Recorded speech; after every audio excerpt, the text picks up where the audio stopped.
Okay, so we know the US liquor industry is in trouble. But did you know that Jack Daniels and Jim Beam combined have lost a devastating $143 million? That might be devastating for the US, but it's good for any other distiller around the world that might have picked up the slack. We haven't heard from this clown in a while, and in this article he is mentioned. If you don't know why I don't like this guy, it's because he's the CEO of the Distiller Council or something like that. An orange guy voter, and then someone who thinks that his industry should be exempt from tariffs, and that Canada should put the liquor back on the shelves. I mean, talk about shooting yourself in the foot.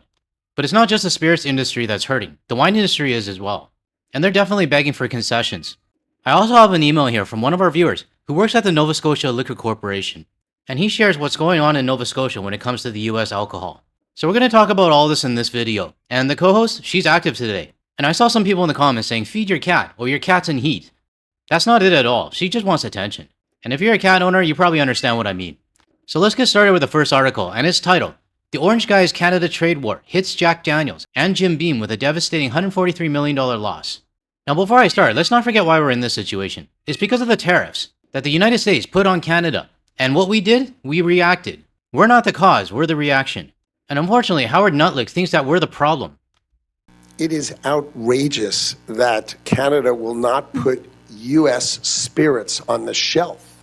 It is insulting. It is. And disrespectful to America that they won't Absolutely. even put... And my husband has an interest in a company that has American spirits. Now, I don't know who this woman is. I mean, I could look her up, but I'm just too lazy. But she might be grilling Howard Nutlick, but she's not innocent. Because to agree that it is insulting that we're not putting the alcohol on the shelves tells me that she doesn't understand why we actually did it. And to her husband's stake in some winery? Oh, too bad. I know some of you might disagree with me on my stance on whoever that woman was, but that's just how I see it. So we can agree to disagree. But I wanted to show this to everybody to give everyone a reminder on what the United States government is doing to gaslight Canada. If there were no tariffs, the alcohol would be on the shelves. But there are tariffs, so the alcohol is off the shelves. It's pretty simple. Just like what Wab Canoe said.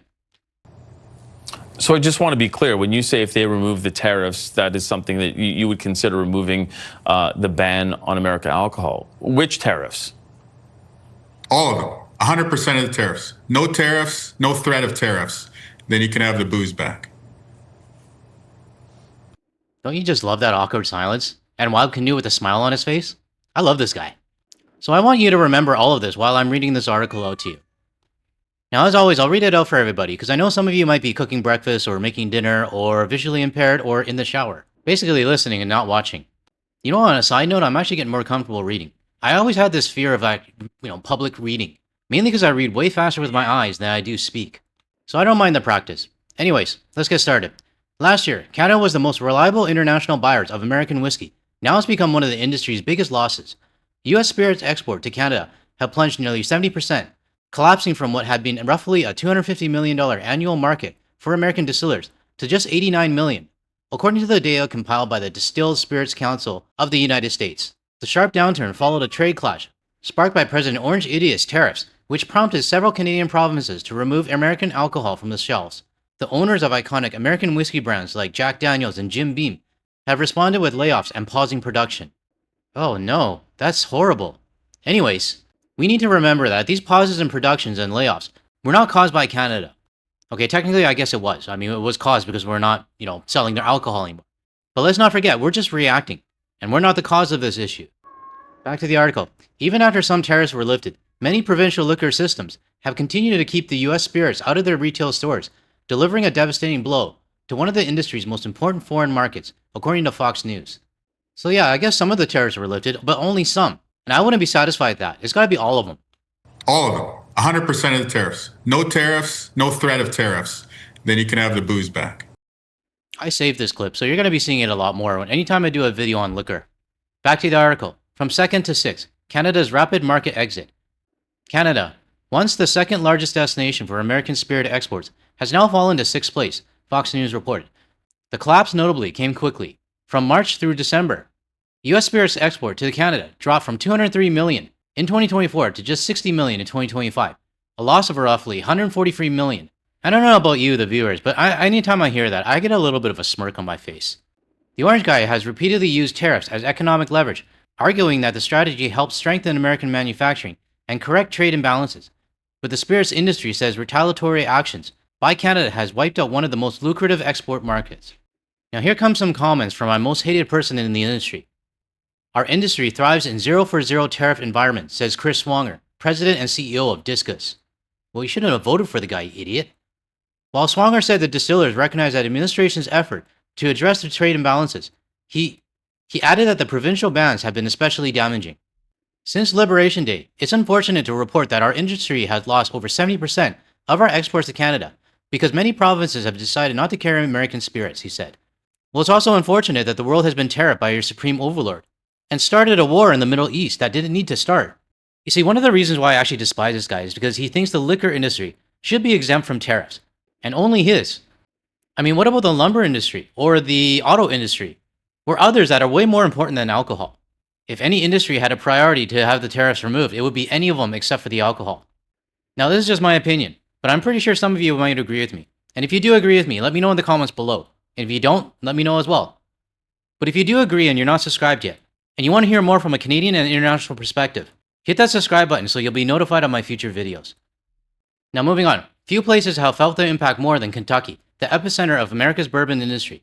The state produces 95% of the world's bourbon supply, supports more than 23,000 jobs, and generates about $9 billion annually, according to the Kentucky Distillers Association. Now I'm going to skip forward a little bit. Why small brands are breaking first. Smaller and mid-sized players are under even greater stress. Premium whiskey brands Uncle Nearest is insolvent and owes millions of dollars to vendors, including Whistle Pig and American Spirits, creditors say.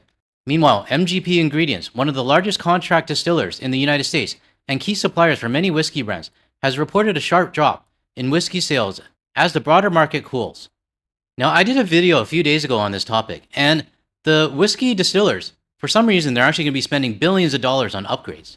And some of the executives feel that the reason why they're down right now is because they had incorrect forecasting, or that they're going through a cycle right now. Basically any other excuse except for the orange guy. But not only that, even the retail shops, they'll blame everything else except for the orange guy as well. If you haven't seen this video yet, I'll leave a link to it in the description below so you can check it out. Closing off on this article, for decades, the US and Canada have been among each other's most enthusiastic whiskey consumers. That mutual demand is what makes the current standoff particularly striking. American consumers love Canadian whiskey, and Canadians love Kentucky bourbon, Swanger said. We're hoping this gets resolved. Now, of course, Chris Swanger wants this to be resolved. I mean, it's his industry. But then at the same time as well, he also voted for this. I, for one, feel that Kentucky needs to learn a lesson, especially when it comes down to who they voted for. And the good thing, in my opinion, is that the more that it's off the shelves, the more Canadians will start to discover other whiskeys. And eventually, one day down the road, when it does get back on the shelves, people are not going to want it. Now, realistically, down the road, when the alcohol is back on the shelves, a small percentage of Canadians probably will buy it again. But down the road, when I do see US alcohol back on the shelves, I'll always remember this guy. And I'll remember the gaslighting and the accusing of Canada and saying that we're being unfair. I'm not going to forget. I have a good memory when it comes to this stuff. And I'm pretty sure some of you watching right now feel the same way. Now, I want to move on to the other part of the liquor industry that's suffering, and that's wine. And this article is titled, Why American Wineries Are Begging for USMCA Wine Concessions, and Canada Isn't Listening. Now, I'm starting to run out of time already, and I still have the community email to read out. So I'm just going to skim through this one. But like always, I know I sound like a broken record. The link to the article will be in the description below. The first section of the article is titled, The Scale of What US Wineries Are Losing. The scale of this market loss is immense given that Canada was once the top destination for American wine. Before trade tensions escalated, US producers shipped over $400 million worth of wine to the border annually. Even a modest increase in market access could have meant millions in revenues for West Coast states. These figures explain why the current boycott hit so hard. Since the consumer boycott gained momentum in early 2025, several exporters have reported massive drops in their orders. Many Canadian retailers and restaurant groups have formally removed American labels from their current offerings.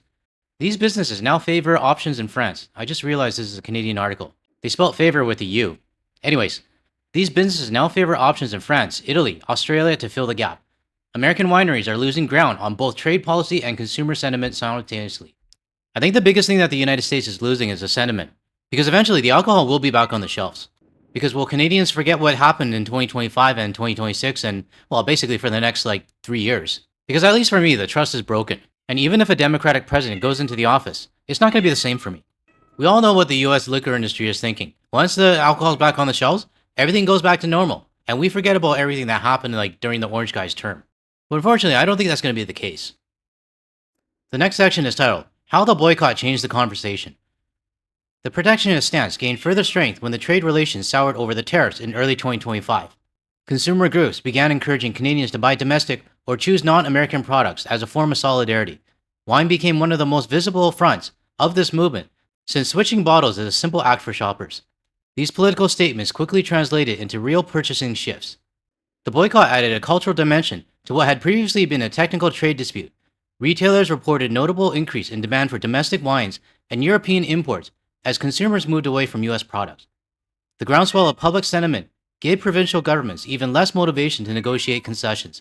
The movement is now a value-driven shift that is harder to reverse. Now, the community email that I'm going to read out later, it really shows what's going on in Nova Scotia and how the US bottles are staying on the shelves. And let's not forget that some of the provinces did put the US liquor back on the shelves because these bottles are sitting in storage and purchased well before the orange idiot got into the office. But did they sell? I'll tell you in a bit. The next section, what American wineries are actually asking for. These cultural shifts frame the specific requests from the US wine industry groups for fair listing processes at provincial boards. Producers are calling for reduced markups on imported wines and equal shelf access in government stores. These are not demands to dismantle the system, but rather call for a level playing field. Oh, I fucking hate it when they say level playing field. American wineries are also pushing for better access to grocery store shelves in various provinces. In Ontario, the process for getting wine listed in grocery outlets remains cumbersome despite some recent expansions. Every administrative hurdle matters more now because the producers are trying to hold onto a shrinking foothold. American producers must navigate a market where the consumer goodwill has largely evaporated. Sounds like they want a lot more than just having it back on the shelves. I mean, I wouldn't get greedy if I were you. But that's just my opinion. Last section. What would it take to actually resolve this? This shift in consumer preference means a real resolution requires movement on multiple fronts all at once. The United States and Canada must reach a political agreement that specifically addresses the wine market access. Well, a lot more than that if you ask me. Such a deal would also need a direct buy-in from individual provinces, adding a layer of complexity beyond the federal level. The difficulty makes negotiation low priority for both nations. Well, I think it's a high priority for the US, but not for us. Resolving the wine trade issue depends on a broader reset of the relationship between the two countries. As long as tariff disputes continue and consumers remain motivated to avoid US products, there's no political reward for making a concession. A lasting solution will only emerge once both sides find enough common ground on the larger trade picture. Wineries may simply have to wait for that moment. My guess, the US wine industry is going to have to wait at least 33 more months, which is the duration of the orange guy's term. Minimum. But the big question is once the alcohol is back on the shelves, will the US liquor industry get the same volume of sales that they did before all of this shit happened? Let me know your thoughts in the comments below, and also let me know what you've switched to. If you used to drink Jack Daniels, what do you drink now? Now I want to move on to one of our viewers named Miles, who sent me an email giving me an update on the wine and liquor situation in Nova Scotia. I got his permission to read it out to the community, so here it goes. Hi GDL. What's GDL? I've seen a few people refer to me as GDL, not GTL. If anyone knows, can you let me know in the comments? Anyways, this is Miles from Nova Scotia. I work for the NSLC, or the Nova Scotia Liquor Corporation. To add to your video about the Kentucky bourbon boycott, there was initially a run of American booze when it was put back on the shelves here.